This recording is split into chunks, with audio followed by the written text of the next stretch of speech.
Ya, pemirsa, terkait dengan hal tersebut, maka dunia perhotelan di Sumatera Selatan seperti merasa mendapatkan angin segar setelah Menteri Dalam Negeri Mendagri memberikan izin pemerintah daerah untuk menggelar kegiatan dan rapat di hotel.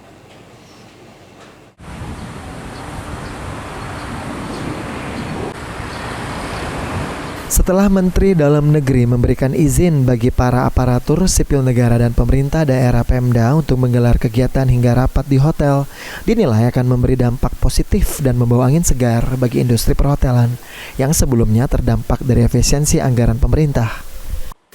General Manager Arya Duta Hotel Palembang, Emi Yuniarti, mengatakan dengan adanya efisiensi dari pemerintah, maka dunia perhotelan terkena dampak 20 hingga 30% secara okupansi tingkat hunian, lantaran segmen pemerintahan menjadi salah satu segmen yang dapat membangkitkan geliat dunia perhotelan. Sebelumnya, dengan adanya efisiensi, industri perhotelan haruslah mencari pasar lain di luar pemerintahan melalui kegiatan non-government atau kegiatan sosial event. Lantaran, dengan ballroom yang luas yang dimiliki Arya Duta Hotel Palembang, tanpa pilar penyangga menjadi keuntungan tersendiri bagi Hotel Arya Duta Palembang untuk menjangkau pasar yang lebih luas. Memang pada saat kemarin ada informasi efisiensi dari pemerintah, itu dunia hotel terdampak sekali. Nah, kita itu bisa kena sampai 20-30% secara okupansi tingkat hunian.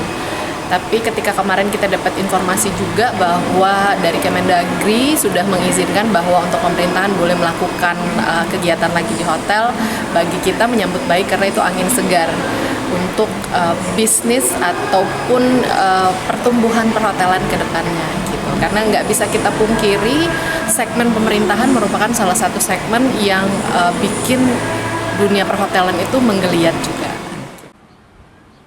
Dengan adanya izin kegiatan dari Menteri Dalam Negeri yang dilakukan pemerintah daerah, Emi berharap nantinya geliat industri perhotelan dapat semakin meningkat dan dapat mencapai target yang telah ditentukan pada tahun 2025.